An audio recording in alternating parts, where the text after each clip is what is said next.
हाँ जी, welcome to Abhishek Jha classes. आज हम लोग करने वाले हैं कॉन्स्टिट्यूशनल वैल्यू का लास्ट लेक्चर। ऑलरेडी हमने सारे के सारे लेक्चर डील कर लिए हैं, लेकिन सोचा लास्ट में कुछ रिमेनिंग पार्ट्स कवर कर देता हूं, जिसके बारे में ठीक से मैंने लिखवाए नहीं है, उसको मैं कवर कर देता हूं। बाकी ये सारा कुछ पढ़ा हुआ है, सारा कुछ लिखा हुआ है ऑलरेडी, लेकिन ये रिविजन पर्पस के लिए क्लास बनाया जा रहा है। आधा क्लास तो रिविजन करेंगे, आधा क्लास जिसको हम लोग नहीं पढ़े हैं अभी तक उस चीज में डील करेंगे। ठीक है, तो आई होप आप लोग सारे के सारे लेक्चर देख के ही ये लेक्चर देख रहे हो, वरना फिर फायदा क्या हुआ।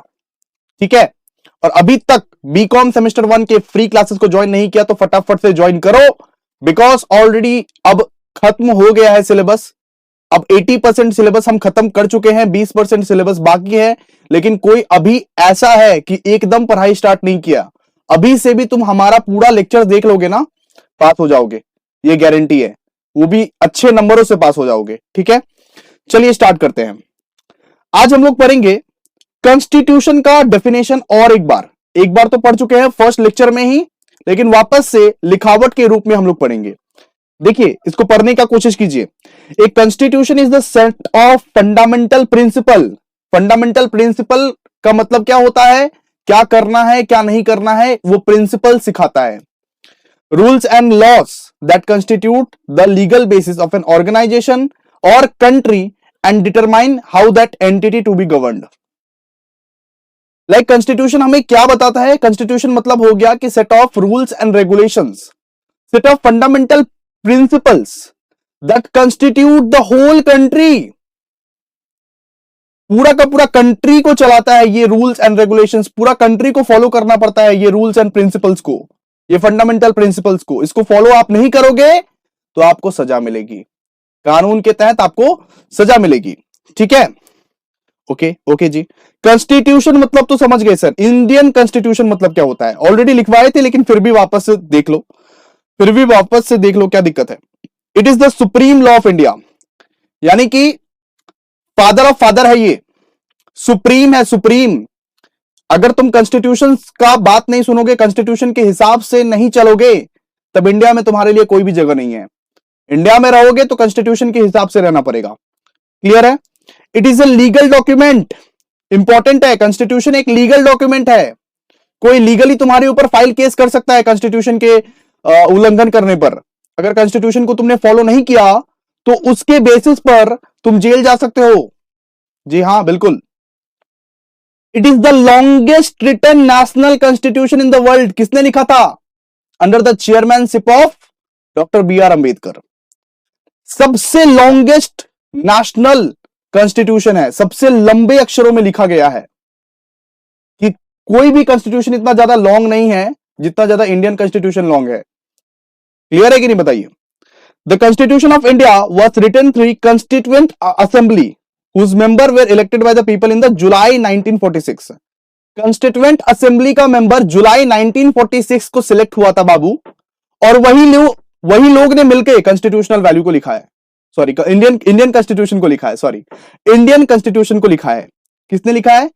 जो लोग कॉन्स्टिट्यूशनल असेंबली में चुने गए थे जुलाई 1946 में, वही लोग मेंबर्स हैं, और वही लोग कॉन्स्टिट्यूशन ऑफ इंडिया में अपना योगदान दिए हैं, लिखने में अपना योगदान दिए हैं। ठीक है, क्लियर है? They almost took 2 years 11 months 13 days to write the constitution. Of course सब बात है, इतना बड़ा कॉन्स्टिट्यूशन, इतना लॉन्गेस्ट कॉन्स्टिट्यूशन, इतना भारी भारी भरकम भरकम वर्ड है।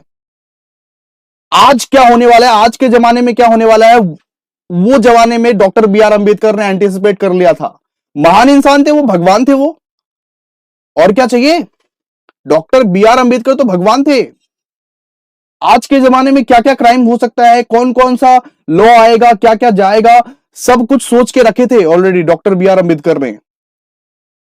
तो इसको लिखने के लिए वक्त तो चाहिए ना भाई। 2 साल 11 मंथ 13 डेज। अगर डॉक्टर बी आर अंबेडकर नहीं रहते ना, तो इसको लिखते लिखते लिखते लिखते ना 10 साल भी कम पड़ता। 2 साल तो बहुत कम है कॉन्स्टिट्यूशन को लिखने के लिए। क्लियर है? Next, it was adopted by the constituent assembly of India. कब अडॉप्ट किया गया था? 26 नवंबर 1949। 26 नवंबर 1949 को अडॉप्ट किया गया था। ऑलरेडी पढ़ाए थे फर्स्ट क्लास में। नालायक को, तुम फर्स्ट क्लास देख के नहीं आए हो क्या? 26 नवंबर 1949 को अडॉप्ट किया गया था और इफेक्ट कब किया गया, इफेक्टिव कब लाया गया, लागू कब किया गया, 26 जनवरी 1950, 26 जनवरी 1950 रिपब्लिक डे के दिन ये चीज को लागू किया गया। और अडॉप्ट कब किया गया, 26 नवंबर 1949, 26 नवंबर 1949। क्लियर है कि नहीं बताओ। Indian constitution has undergone over 100 amendment is the past 74 years, यानी कि 74 ईयर्स में 100 चेंजेस आ चुके हैं, 100 अमेंडमेंट्स हो चुके हैं इंडियन कॉन्स्टिट्यूशन में, मतलब 100 बदलाव, सिर्फ 100 बदलाव, मैं तो बोलूंगा सिर्फ 100 बदलाव। सोचो कितने महान इंसान थे कि सिर्फ 100 बदलाव करने पड़े पिछले 74 सालों में। ये टैक्स में देखो ना कितने सारा चेंजेस होते हैं, कितने सारे चेंजेस होते हैं, लेकिन कॉन्स्टिट्यूशन में सिर्फ 100, मात्र 100 बदलाव। इसके बाद the constitution replaced the government of India act 1935 as the country's fundamental governing document and the domination of India became the republic of India. Like पहले जब अंग्रेज लोग रहा करते थे ना, तो अंग्रेज लोग का अलग ही कॉन्स्टिट्यूशन चला करता था, उसका नाम था गवर्नमेंट ऑफ इंडिया एक्ट 1935, क्योंकि उस जमाने का गवर्नमेंट कौन था, अंग्रेज, ब्रिटिशर्स थे, लेकिन उसको चेंज कर दिया गया, उसको चेंज करके हम लोग अपना कॉन्स्टिट्यूशन लाए, बिकॉज अब तो रिपब्लिक हो गए ना। कब, 1947 में यह सोचा गया था कि हम लोग अपने से कॉन्स्टिट्यूशन अपना लाएंगे अपना। जब हम लोग आजाद परिंदे हो गए हैं तब हम लोग ब्रिटिशर्स के हिसाब से क्यों चले। हालांकि ये बात जरूर है कि हम लोग ब्रिटिशर्स का ही कॉपी किए हैं सारा का सारा, ठीक है, लेकिन ये बात भी सच है कि हम लोग पूरा कॉपी नहीं किए। चलिए आगे, इसके बाद देखिए प्रियम्बल। अब हम लोग प्रियम्बल के बारे में पढ़ेंगे, जैसे कि आप लोगों को पढ़ाए थे अपने किताबों के जो फर्स्ट पेज होते हैं उसमें प्रियम्बल ऑफ कॉन्स्टिट्यूशन लिखा रहता है, जिसको हम लोग कभी भी पढ़ते नहीं है, इज्जत भी नहीं देते हैं। हिंदी मीडियम या बंगाली मीडियम से अगर कोई होगा ना, उनकी किताब में तो होगा ही ये, ठीक है।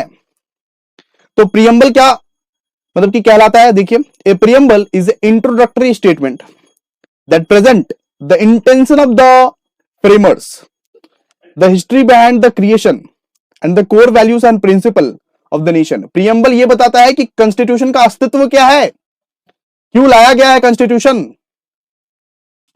मकसद क्या था कॉन्स्टिट्यूशन को लाने के लिए। एकदम शॉर्ट में एक पेज में लिखा रहता है प्रियम्बल। मतलब कि प्रियम्बल मतलब एक इंट्रोडक्टरी स्टेटमेंट है, इसका मतलब ये पूरा का पूरा कॉन्स्टिट्यूशन नहीं है रे बाबा। कॉन्स्टिट्यूशन तो बहुत लंबा चौड़ा है, इसको पढ़ते पढ़ते पूरा रात खत्म हो जाएगा, लेकिन खत्म नहीं होगा वो। क्लियर है ना।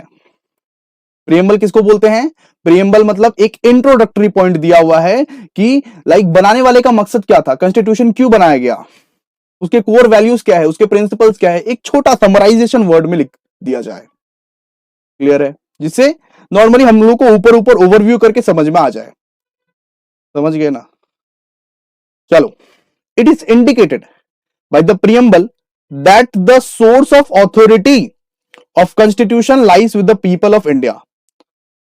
लाइक प्रियम्बल को एक सोर्स ऑफ ऑथोरिटी माना गया, सोर्स ऑफ ऑथोरिटी की तरह देखा गया, जिसको पीपल ऑफ इंडिया बिलीव कर सके, विश्वास कर सके कि हाँ ये कॉन्स्टिट्यूशन में क्या क्या लिखा हुआ, क्योंकि सबके पास ना पूरा का पूरा कॉन्स्टिट्यूशन पढ़ने का बाबू टाइम नहीं है, सच्ची बात बताए तो प्रियम्बल पढ़ के लोग जान पाए कि कॉन्स्टिट्यूशन में क्या क्या है, कितना चीज एकदम इंपॉर्टेंट हम लोग को देखना है ना, इसीलिए बनाया गया।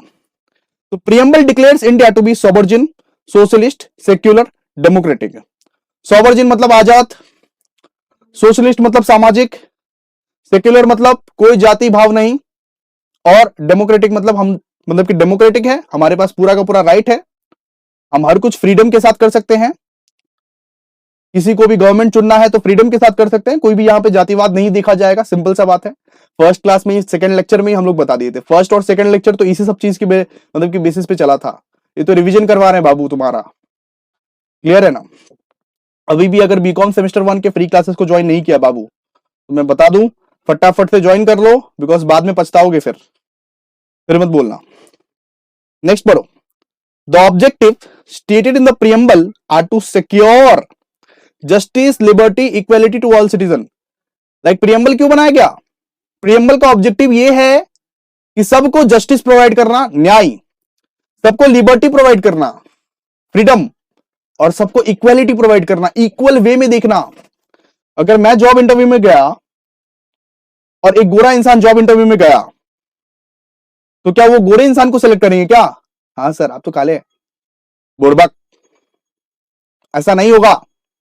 मेरे स्किल्स, मेरे नॉलेज के ऊपर सब कुछ मतलब कि जजमेंट आएगा, इक्वल वे में देखा जाएगा, कोई धर्म, कोई जात, कोई बात नहीं। जहां पे मेरा स्किल है, जहां पे मेरा नॉलेज है, वहां पे मेरे को ये लोग अपॉइंट करेगा ही, कोई भी हालत में। नहीं करेगा तो हम केस फाइल करेगा उसके ऊपर कि मेरे साथ डिस्क्रिमिनेशन कर रहा है ये लोग। क्लियर है कि नहीं बताओ? ठीक है। इसके बाद हम लोग पढ़ते हैं लॉन्गेस्ट रिटन मतलब कि कॉन्स्टिट्यूशन। कभी कभी आपसे क्वेश्चन पूछ लेगा, देखिए क्वेश्चन यही सब पूछेगा। आप लोग व्हाट्सएप में हमको बहुत मैसेज करते रहते हैं कि भैया क्वेश्चन क्या पूछेगा कॉन्स्टिट्यूशनल वैल्यू में, यही सब क्वेश्चन पूछेगा। क्वेश्चन पूछेगा कि लॉन्गेस्ट रिटन कॉन्स्टिट्यूशन का मतलब क्या है, समझाओ इसको। तो the constitution of India has the distinction of being a lengthiest and detailed written constitution document. मतलब हमारा जो कॉन्स्टिट्यूशन है वो बहुत ज्यादा लेंथीएस्ट कॉन्स्टिट्यूशन है, इतना लंबा चौड़ा है कि पढ़ के खत्म नहीं कर पाओगे। पूरा पूरा दुनिया में ऐसा कॉन्स्टिट्यूशन हमारा ही कॉन्स्टिट्यूशन है, याद रखना। It is very comprehensive, elaborate and detailed document. Mahabharata का गीता कम पड़ जाएगा इसके सामने, समझे ना? तो जो इलाबरेशन है इसका, कंप्रिहेंसिव है इसका, बहुत ज्यादा है, बहुत बड़ा कॉन्स्टिट्यूशन लिख दिया गया है। ठीक है। रीजंस क्या थे इसके? रीजंस क्या थे कि इतने बड़े कॉन्स्टिट्यूशन क्यों लिखे? अब रीजंस पढ़ेंगे। मतलब कि pluralist character and multiculturalism of Indian state. Like इतने ज्यादा इंडियन स्टेट थे और सबके कल्चर अलग अलग थे और सारा का सारा कैरेक्टर ही चेंज था। यहां पे मेन वुमेन सब किसी को देखना पड़ेगा। जाति प्रजाति, इतने ज्यादा जाति प्रजाति थे, इतने ज्यादा कल्चर्स थे कि इंडिया में रिटन कॉन्स्टिट्यूशन अगर लंबा चौड़ा नहीं होगा तो क्या होगा बताओ? कोई एक जात या कोई एक समुदाय तो नहीं रहता है सिर्फ इंडिया में। इंडिया में तो सैकड़ों, हजारों और लाखों जात है। ठीक है। तो सब किसी के बारे में सोचा गया, सब किसी कल्चर के बारे में सोचा गया। इसी वजह से ये लेंदी हो के बहुत ज्यादा लेंदी हो गया, समझे? इसके बाद single constitution for both the centre and the state. एक ही कॉन्स्टिट्यूशन बनाया गया सेंटर के लिए और स्टेट के लिए, राज्य के लिए और नेशनल, मतलब कि सेंट्रल और स्टेट के लिए एक ही कॉन्स्टिट्यूशन बनाया गया। उसी कॉन्स्टिट्यूशन को सबको फॉलो करना है, सिंपल सा बात है। क्लियर है? इसीलिए वो लेंदी हो गया। India is a country of diverse language spoken by the different regions. अब इंडिया में बहुत सारा लैंग्वेजेस है, बहुत सारे रीजन्स में बहुत सारे लैंग्वेजेस बोले जाते हैं। तो उनके हिसाब से भी बहुत सारा पॉइंट्स एडेड होता गया, कल्चर के हिसाब से होता गया, लैंग्वेजेस के हिसाब से होता गया, रीजन्स के हिसाब से होता गया। इसीलिए इंडियन कॉन्स्टिट्यूशन लेंथीएस्ट बन गया धीरे धीरे करके। India is large country with agrarian economy. तो इंडिया एग्रीकल्चर के बेसिस पे पहले बहुत ज्यादा लार्ज इकोनॉमी था। पहले 70 से 80% इंसान एग्रीकल्चर सेक्टर में काम करते थे, सोचो। अभी तो 50-60% भी काम करते हैं। अभी आजकल के हिसाब से बात करें तो आजकल के हिसाब 40 से 50% सेक्टर अभी भी एग्रीकल्चर सेक्टर में काम करते हैं। लेकिन पहले के जमाने में ना कोई हमारे पास दूसरा ऑप्शन था ही नहीं। 80 से 90% इंसान एग्रीकल्चर सेक्टर में ही काम करते थे। तो उनके लिए इतना ज्यादा प्रावधान आया कि इंडियन कॉन्स्टिट्यूशन इतना बड़ा हो गया कि सोचा ही नहीं गया। इसके बाद the constitution makers through India to remain a mixed economy where both public and private sectors to exist. यानी कि पहले से ही इंडिया को मिक्स्ड इकोनॉमी बनाया गया, जहां पे पब्लिक और प्राइवेट सेक्टर एक साथ एग्जिस्ट कर रहे हैं। उसके लिए तब प्रावधान भी उतना ज्यादा, रूल्स भी उतना ज्यादा स्ट्रिक्टनेस दिखाया जाएगा ना। अगर पब्लिक और प्राइवेट सेक्टर्स दोनों एक साथ एग्जिस्ट कर रहे हैं फिर तो रूल्स एंड रेगुलेशंस भी उतने ज्यादा ही आएंगे। बाबू समझ गए कि नहीं? बाबू समझाओ। तो ये लेंथीएस्ट रिटन कॉन्स्टिट्यूशन का ये सब सारा रीजंस था। बाकी आप लोग जानते हैं कि हमारा इंडिया बहुत ज्यादा लेंथीएस्ट रिटन कॉन्स्टिट्यूशन बना दिया है। क्लियर है? चलिए आगे। एक बच्चे ने पूछा था कि अगर कॉन्स्टिट्यूशन हमको याद नहीं आए, एग्जामिनेशन में कॉन्स्टिट्यूशन हमको याद आए ही नहीं, तो क्या लिखने का? कुछ नहीं लिखने का बाबू, रिप्लाई हम दे रहे हैं आपको। देखो, अगर एग्जामिनेशन में अगर तुमको कुछ याद ना आए तो टीचर्स को गुमराह करो। कैसे टीचर्स को गुमराह करो? ऐसे करके कुछ लिख दो, कॉन्स्टिट्यूशन, ठीक है। इसके बाद क्या करो, इसके बाद ऐसे करके ये कर दो, यहां पे लिखो scratch and win the answer. यहां पे सीधा लिखो scratch and win the answer. यही एक चारा है। मजाक कर रहा था, ऐसे बिल्कुल मत करना। कॉन्स्टिट्यूशन याद नहीं है तो बाबू याद करने का कोशिश कीजिए, सब मत करो तुम लोग। अवला हो क्या? इतना इजी चीज है, तीन चार बार पढ़ोगे कॉन्स्टिट्यूशन याद हो जाएगा, लर्न हो जाएगा ऑटोमेटिकली। कौन सा आर्यभट्ट वाला चीज दे रहे हैं यहां पे, ठीक है। चलो आगे, drawn from the various sources. तो कॉन्स्टिट्यूशन ऑफ इंडिया को ना बहुत जगहों से बोरो किया गया, कॉपी किया गया, कॉपी पेस्ट। पूरा का पूरा हमारा नहीं है कॉन्स्टिट्यूशन, ठीक है। The constitution of India has borrowed most of the provisions of the constitution of borrows from other countries. Like हम लोग ना बहुत सारे प्रोविजंस दूसरे कंट्री से चुरा चुरा के लाए हैं, कॉपी पेस्ट किए हैं, ठीक है, कॉपी पेस्ट किए हैं। तो the structural part of the constitution has been draft by the government of India. जो एकदम स्ट्रक्चरल पार्ट था, जो एकदम मेन पार्ट था, वो तो गवर्नमेंट ऑफ इंडिया ने ही बनाया है 1935 में, है ना। पहले तो ब्रिटिशर्स का जो गवर्नमेंट होता था वो 1935 में होता था ना, फिर अपना कॉन्स्टिट्यूशन हम लोग ने बनाया। क्लियर है कि नहीं बताऊं? The philosophical part of the constitution, जैसे कि fundamental rights, directive principle, state policy derived from the inspiration from the American and Irish constitution. जैसे कि फंडामेंटल राइट्स के बारे में हम लोग ने पढ़ा है, डायरेक्टिव प्रिंसिपल के बारे में हम लोग ने पढ़ा है, स्टेट पॉलिसी के बारे में हम लोग ने पढ़ा है। ये सब कहां से लिया गया? ये सब अमेरिकन एंड आयरिश कॉन्स्टिट्यूशन से लिया गया, क्योंकि वहां पे चलता है ये सब सारा चीज। मतलब ऐसा है ना, कुछ चीज इससे लिया, कुछ चीज इससे लिया, अपना बना दिया। वही चीज अपने इंडियन कॉन्स्टिट्यूशन में हुआ है। जैसे कि ग्रुप, मान लो कि इंग्लिश का मतलब कि प्रोजेक्ट दिया कोई, किसी ने तुमको, तुमने अपने दोस्त से मांगा, तुमने अपने एक दोस्त से मांगा, तुमने अपने दूसरे दोस्त से मांगा, तुमने अपने तीसरे दोस्त से मांगा। अब तीनों का मिक्सचर बना के तुमने अपना एक प्रोजेक्ट क्रिएट कर लिया। उसी चीज को बोलते हैं नॉर्मली कॉन्स्टिट्यूशन क्रिएट करना। कॉन्स्टिट्यूशन भी बिल्कुल ऐसे ही क्रिएट किया गया है। हम लोग डिफरेंट कंट्री से कुछ ना कुछ बोरो करके अपना कॉन्स्टिट्यूशन क्रिएट कर दिया। क्लियर है? तो देखिए, स्ट्रक्चरल पार्ट कहां से आया? Structural part already government of India ने बना के गया था 1935 में।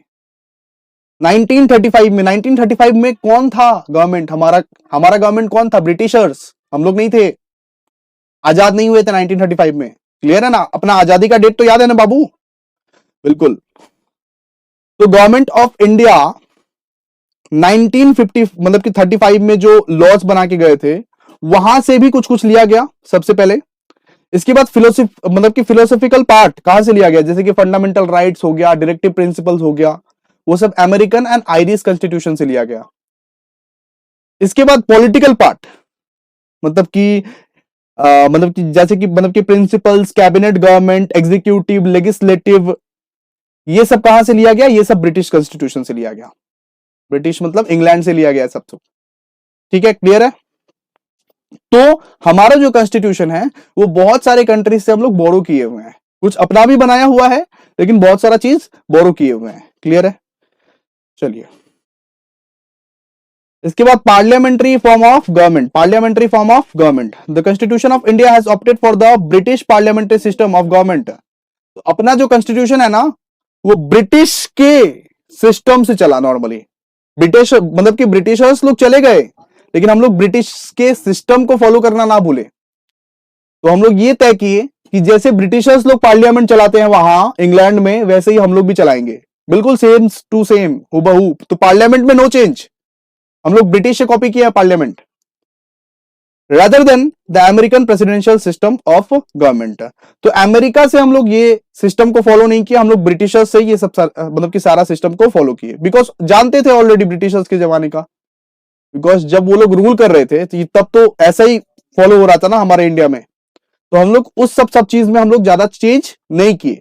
तो पार्लियामेंट्री फॉर्म को हम लोग ने ब्रिटिशर्स से लिया, ऑप्ट किया। क्लियर? इसके बाद the parliamentary system is based on the principle of corporation and coordination between the legislative and executive organs. तो पार्लियामेंट्री सिस्टम जो है ये लेजिस्लेटिव और एग्जीक्यूटिव ऑर्गन्स को मिला के बनता है, जैसे कि आप लोगों को सिखाए थे ऑलरेडी। एग्जीक्यूटिव अथॉरिटी कौन है? गवर्नमेंट। लेजिस्लेटिव कौन है? Supreme court, high court. ये दोनों को मिला के पार्लियामेंट बनता है। क्लियर है? तो पार्लियामेंट्री सिस्टम किसको किसको बना के बनता है? Legislative and executive. ठीक है। इसके बाद the constitution established the parliamentary system not only for the centre but also for the state. तो पार्लियामेंट्री सिस्टम सिर्फ सेंटर के लिए नहीं है, सिर्फ सेंट्रल गवर्नमेंट के लिए नहीं है, स्टेट गवर्नमेंट के लिए भी है। नॉर्मली हमारा जो गवर्नमेंट है वो फेडरल गवर्नमेंट है ना पूरा, स्टेट गवर्नमेंट, सेंट्रल गवर्नमेंट, तो हर किसी के लिए ही पार्लियामेंट्री सिस्टम बनाया गया है। हर किसी को भी पार्लियामेंट में जवाब देना पड़ेगा, जवाबदारी करना पड़ेगा। क्लियर है? इसके बाद हम लोग पढ़ेंगे universal adult franchise. Universal adult franchise क्या होता है? सब चीज के बारे में 5-5, 10 मतलब कि 10-10 मार्क्स का पूछ सकता है, इसलिए आप लोग ध्यान दीजिए सब चीज को। Indian democracy functions are the basis of the one person one vote. मतलब यूनिवर्सल एडल्ट फ्रेंचाइज मतलब क्या हो गया कि इंसान अगर 18 साल के ऊपर हो जाएगा तो उनको एक वोट मिलेगा। एक इंसान एक ही वोट दे सकता है। ऐसा नहीं होगा कि एक इंसान बहुत ज्यादा बड़ा रुतबा का है तो लोग 5 वोट दे दे, ऐसा बिल्कुल नहीं होगा। एक इंसान सिर्फ एक वोट दे देगा। ठीक है। यूनिवर्सल एडल्ट फ्रेंचाइज क्या बोलता है? Every citizen of India who is 18 years of age and above is entitled to vote in the election respective of caste, gender, race, religion, status. चाहे कोई भी धर्म जाति का हो, कुछ फर्क नहीं पड़ता। तुम 18 साल के हो गए हो तो तुम वोट दोगे। क्लियर है? इसके बाद हम लोग बात करेंगे Indian constitution established political equality in India through the method of universal adult franchise. मतलब इंडियन कॉन्स्टिट्यूशन पॉलिटिकल इक्वालिटी तभी लाता है जब यूनिवर्सल एडल्ट फ्रेंचाइज मेंटेन हो। वन पर्सन जब वन वोट दे तभी तो पॉलिटिकल इक्वालिटी आएगा। सारे के सारे पॉलिटिकल पार्टी को रहने का पूरा अधिकार है। तो ये लोगों की जिम्मेदारी है, ये हमारी जिम्मेदारी है। हम लोग चुन के देते हैं गवर्नमेंट, तो हम लोग के पास भी अगर इक्वल अधिकार रहेगा, सबके पास भी अगर इक्वल अधिकार रहेगा तो ही हो पाएगा ना। तो पॉलिटिकल इक्वलिटी तभी आता है जब यूनिवर्सल एडल्ट फ्रेंचाइज हम लोग मेंटेन कर पाते हैं। यूनिवर्सल एडल्ट फ्रेंचाइज मतलब क्या है कि हर सिटीजन जो कि 18+ है उनको सिर्फ एक ही वोट मिलेगा और वो वोट का वो इस्तेमाल इलेक्शन के टाइम में कर सकते हैं। ठीक है। One person one vote. Clear है? इसके बाद इंडिपेंडेंट जुडिशरी, मतलब कि जुडिशरी किसी का भी नहीं है, किसी का भी नहीं है। सुप्रीम कोर्ट, हाई कोर्ट, ये सब जो है ये सब इंडिपेंडेंट जुडिशरी है। तो यहां पे बड़े से बड़े गवर्नमेंट को भी सजा मिल सकती है और छोटे से छोटे आदमी को भी सजा मिल सकती है। जितने गुना किया उसके लिए लॉ है ना।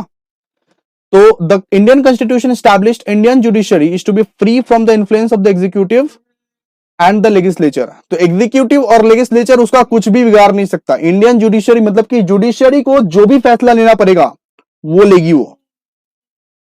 ठीक है। किसी भी बड़े बड़े एमएलए, सीएम, पीएम सबको वो जेल भेज सकती है। जो फैसला लेगी इंडियन मतलब कि जुडिशरी वही मानना पड़ेगा। इंडियन जुडिशरी जो फैसला लेगी वो मानना पड़ेगा, चाहे तुम बड़े लेवल का आदमी हो चाहे तुम छोटे लेवल का आदमी हो, कोई फर्क नहीं पड़ता। The Supreme Court stands as a apex court of the system and High Court are the state level। तो हाई कोर्ट जो रहता है वो स्टेट पे रहता है, स्टेट लेवल का है, और सुप्रीम कोर्ट जो है वो अपेक्स लेवल का है, सुप्रीम लेवल का है, नेशनल लेवल का है। क्लियर है? Under a high court there is a hierarchy of the subordinate court, there is a district court and other lower courts. तो हाई कोर्ट के अंडर और भी कोर्ट्स रहते हैं, जैसे कि डिस्ट्रिक्ट कोर्ट हो गया, अदर लोअर कोर्ट्स हो गया। छोटे छोटे मामले के लिए डिस्ट्रिक्ट कोर्ट या तो अदर लोअर कोर्ट्स में नॉर्मली काम बन जाता है, लेकिन थोड़ा बड़ा मामला है, सलमान खान वाला मामला है, हाई कोर्ट जाओ, हाई कोर्ट ने नकार दिया केस तो अब सुप्रीम कोर्ट जाओ, सुप्रीम कोर्ट ने नकार दिया केस या तो ऊपर जाओ या तो जेल में जाओ। क्लियर है? हाई कोर्ट ने नकार दिया केस, सुप्रीम कोर्ट जाओ, सुप्रीम कोर्ट ने नकार दिया केस, या तो ऊपर जाओ या तो जेल में जाओ, दो ही ऑप्शन बचते हैं फिर। क्लियर? चलिए, इसके बाद the supreme court is a मतलब कि फेडरल कोर्ट, फेडरल कोर्ट है वो, सबके लिए ही एक समान काम करता है। The highest court of the appeal, मतलब कि अपील करने का सबसे हाईएस्ट वाला सीढ़ी, इसके बाद आप अपील नहीं कर सकते, इसके बाद आप सीधा भगवान को अपील करेंगे, वैसा वाला कोर्ट है। The guarantor of fundamental right, fundamental rights का ये गारंटर है। अगर किसी के साथ भी किसी को अपना न्याय नहीं मिला तो वो पहुंच सकता है सुप्रीम कोर्ट के पास। क्लियर है? And the guardian of the constitution, तो सुप्रीम कोर्ट को गार्जियन ऑफ द कॉन्स्टिट्यूशन बोला जाता है, कॉन्स्टिट्यूशन का रखवाला।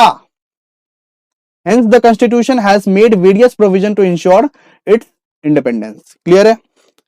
इसके बाद फंडामेंटल राइट्स, जो कि ऑलरेडी पढ़ चुके हैं हम लोग। फंडामेंटल राइट्स क्या है? One of the important feature of the Indian constitution. Fundamental rights are the important feature of the Indian constitution. They are justiciable in nature, they are enforceable by the court and their violation. तो fundamental rights जो है आपके साथ, आपको fundamental right अगर मान लीजिए नहीं मिला है, कोई आपके फंडामेंटल राइट के साथ छेड़छाड़ किया है, तो आप उसको कोर्ट में जाके घसीट सकते हैं। सिंपल सा बात है। इनफोर्सेबल मतलब यही होता है कि आप उसको कोर्ट में जाके घसीट सकते हैं कि मेरे को मेरा अधिकार नहीं मिला है, मतलब कि मेरे राइट्स के साथ खिलवाड़ किया गया है। तो ऑलरेडी हम आपको पढ़ाए हैं ना कि आर्टिकल नंबर 12 से लेके 35 तक होता है। क्लियर? 35 नहीं, 32 होगा, गलत लिखा हुआ है। आर्टिकल नंबर 12 से लेके 32 तक होता है।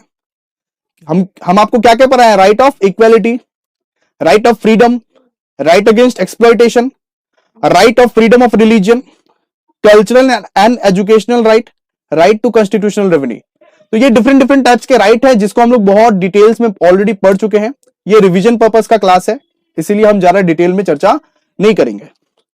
चलिए आइए, अब हम लोग नेक्स्ट पढ़ेंगे directive principle of the state policy. So इसको रीडिंग कीजिए। According to B.R. Ambedkar, the directive principle of the state policy is the noble feature of the Indian constitution. तो इंडियन कॉन्स्टिट्यूशन का फीचर्स बताता है। क्या बताता है? फीचर्स बताता है, नोबल फीचर बताता है। तो डायरेक्टिव प्रिंसिपल को हम लोग नोबल फीचर बोल सकते हैं, किसका? इंडियन कॉन्स्टिट्यूशन का। क्लियर है? They are enumerated in the part 4 of the constitution and were influenced by the Irish republic. तो आयरिश कॉन्स्टिट्यूशन से लिया गया है डायरेक्टिव प्रिंसिपल।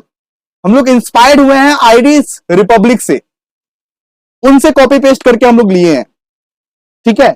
और ये पार्ट 4 में लिखा गया है, कॉन्स्टिट्यूशन का पार्ट 4 में लिखा गया है डायरेक्टिव प्रिंसिपल के बारे में। Clear? The directive principle were included in our constitution in order to provide social and economic justice to the people. तो डायरेक्टिव प्रिंसिपल को लाया क्यों गया? डायरेक्टिव प्रिंसिपल को लाया इसीलिए गया क्योंकि लोगों को सोशल एंड इकोनॉमिक जस्टिस दिलाने के लिए, इंडिया के लोगों को सोशल एंड इकोनॉमिक जस्टिस दिलाने के लिए डायरेक्टिव प्रिंसिपल लाया गया। इसके बाद it aims at establishing a welfare state in India where there will be no concentration of wealth in the hand of a few. मतलब यहां पे बोला गया कि ये इंडिया को स्टैब्लिश करने के लिए लाया गया कि सबके साथ वेलफेयर हो, सबके साथ ठीक ठाक हो, किसी के साथ भी खराब ना हो। ऐसा ना हो कि richer becoming more richer and poor becoming more poor, जो कि अभी हो रहा है, ये ज्यादा मात्रा में ना हो, इसीलिए डायरेक्टिव प्रिंसिपल्स को लाया गया। And they are non justiciable in nature. Like इसके लिए आपको कोर्ट में सजा वजा नहीं मिलेगी, लेकिन फिर भी ये एक प्रिंसिपल है, ये एक सेट ऑफ रूल्स है जिसको फॉलो करना पड़ता है, जैसे कि मैं आपको बताया था ऑलरेडी। ठीक है?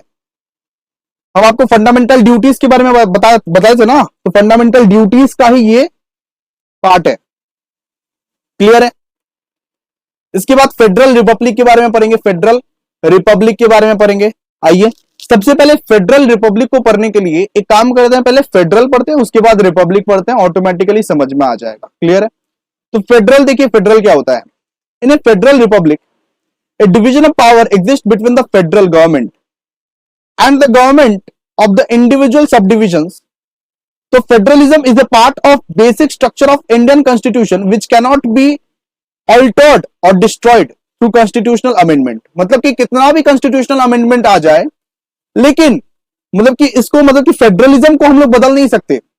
गवर्नमेंट का जो स्ट्रक्चर बना हुआ है, जैसे कि ये प्रधानमंत्री, सीएम, इसके बाद लोकल अथॉरिटी, एमएलएस, जो स्ट्रक्चर बना हुआ है गवर्नमेंट का, वो बेसिक स्ट्रक्चर को हम लोग कभी भी चेंज नहीं कर सकते। एक बार बन गया तो बन गया, कितना भी अमेंडमेंट आ जाए। मतलब कि कोई उठ के ऐसा नहीं बोल सकता कि ये देश मेरा है, ये देश को सिर्फ मैं ही चलाऊंगा।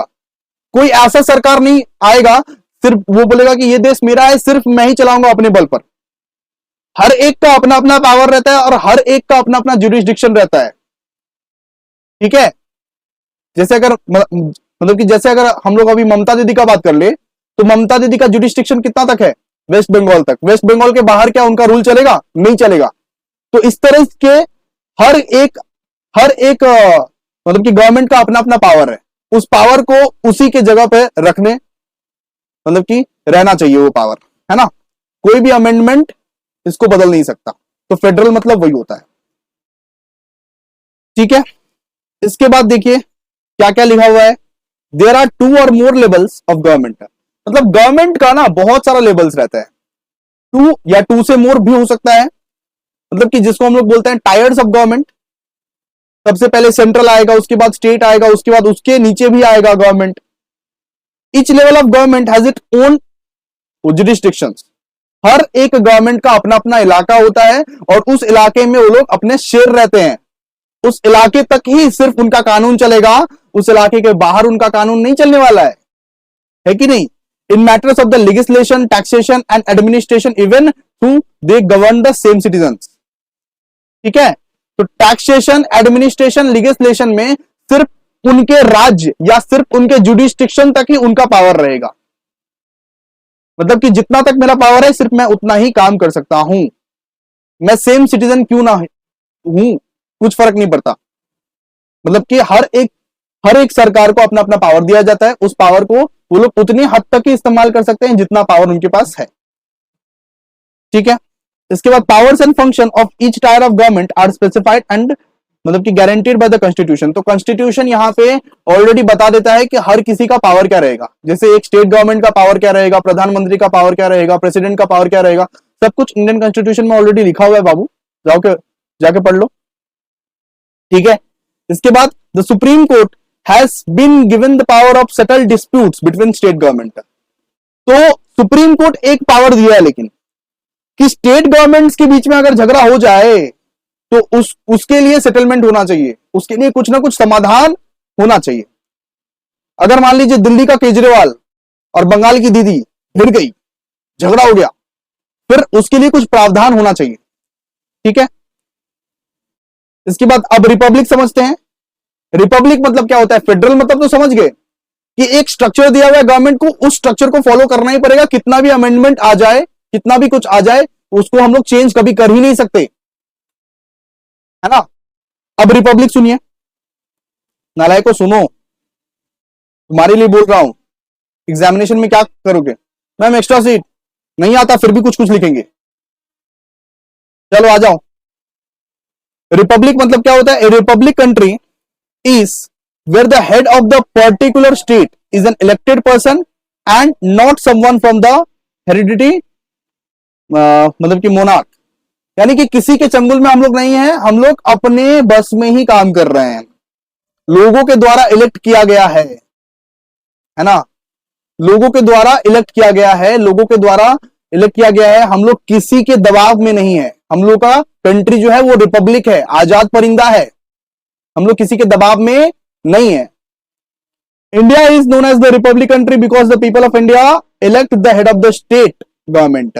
यानी कि इंडिया को रिपब्लिक कंट्री इसीलिए बोला जाता है क्योंकि इंडिया अपना head of the state, head of the state मतलब प्रधानमंत्री को आप अपने से सिलेक्ट करते हो। यही लोग, यही पीपल सिलेक्ट करते हैं प्रधानमंत्री को, है कि नहीं। सबको चुनने का अधिकार है, सबको वोट देने का अधिकार है। किसी को भी ऐसा नहीं है, कोई भी ऐसा नहीं है कि जो मतलब कि जिसको वोट देने ना दिया जाए। क्लियर है? It is stated that the India has a president elected directly from the specified time as mentioned it is the constitution of India. मतलब कि कॉन्स्टिट्यूशन ऑफ इंडिया में ऑलरेडी मेंशन है कि हर एक 5 साल में हेड ऑफ द स्टेट बदलना चाहिए। हर एक 5 साल में हेड ऑफ द स्टेट के लिए एक इलेक्शन होना चाहिए। अगर वापस से चुना गया तो चुना गया, नहीं चुना गया तो कोई बात नहीं, बदल जाएगा। ठीक है, तो हर एक 5 साल में हेड ऑफ द स्टेट को चुनने के लिए इलेक्शन होता है कि नहीं होता है, बताइए। हर एक 5 साल में हेड ऑफ द स्टेट चुनते हैं, हर एक 5 साल में राज्य के मुख्यमंत्री को चुनते हैं, प्रधानमंत्री को चुनते हैं, है कि नहीं, बताइए। चलिए, इसके बाद it is started that the India is a sovereign democratic republic and it must मतलब कि continue to do the same. यहाँ पे लिखा है कि इंडिया हमेशा से मतलब ये सॉवरेन है, रिपब्लिक है और डेमोक्रेटिक है और कंटिन्यू रहेगा इंडिया, कोई भी इसको नहीं रोक सकता। ठीक है, तो आई थिंक हमारा पूरा का पूरा कॉन्स्टिट्यूशनल वैल्यू का सिलेबस खत्म हो गया। आई थिंक अब से आप लोग पूरा का पूरा सारा का सारा लेक्चर देखिए और अपने से प्रैक्टिस कीजिए ये सब सारे क्वेश्चंस का। यही सब सारे क्वेश्चंस पूछे जाएंगे। What is constitution, what do you mean by Indian constitution, what do you mean by federal Republic, यही सब क्वेश्चंस पूछ लेंगे, फिर आप जवाब नहीं दे सकोगे। इसीलिए ये सब सारा चीज को आप याद करोगे। ठीक है, क्लियर है, चलिए।